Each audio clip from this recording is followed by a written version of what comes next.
പട്ടിണിയായിട്ട് കഷ്ടം സഹിച്ചാൽ നീ ഭയപ്പെടേണ്ട എന്നാണ് എഴുതിയിരിക്കുന്നത്. അതുകൊണ്ട് ഞാൻ പച്ച മലയാളത്തിൽ പറയാണ്, തല്ലുകൊള്ളാനും തൊഴി കൊള്ളാനും ജയിലിൽ കിടക്കാനും ചങ്കൂറ്റമില്ലാത്തവൻ ഈ സുവിശേഷ പ്രവർത്തനത്തിന് ഇറങ്ങരുത്.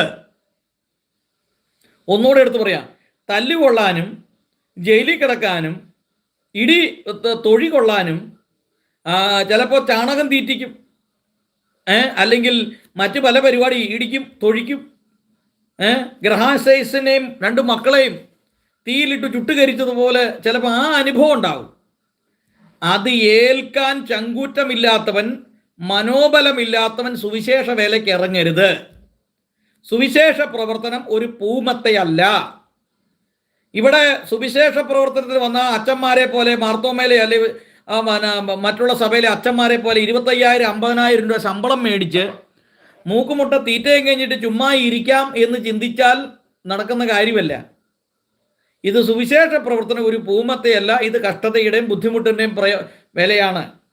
അന്യമതസ്ഥയിൽപ്പെട്ട ഒരുത്തനോട് സുവിശേഷം പറയുമ്പോൾ ചിലപ്പോൾ തല്ല് കിട്ടും, ചിലപ്പോൾ ഇടി കിട്ടും. അത് കൊള്ളാൻ കെൽപ്പുള്ളവൻ, ചങ്കൂറ്റമുള്ളവൻ, ചാകാൻ തയ്യാറുള്ളവൻ, രക്തസാക്ഷിയാകാൻ താല്പര്യമുള്ളവൻ മാത്രം ഇതിൻ്റെ അകത്ത് ഇറങ്ങിയാൽ മതി.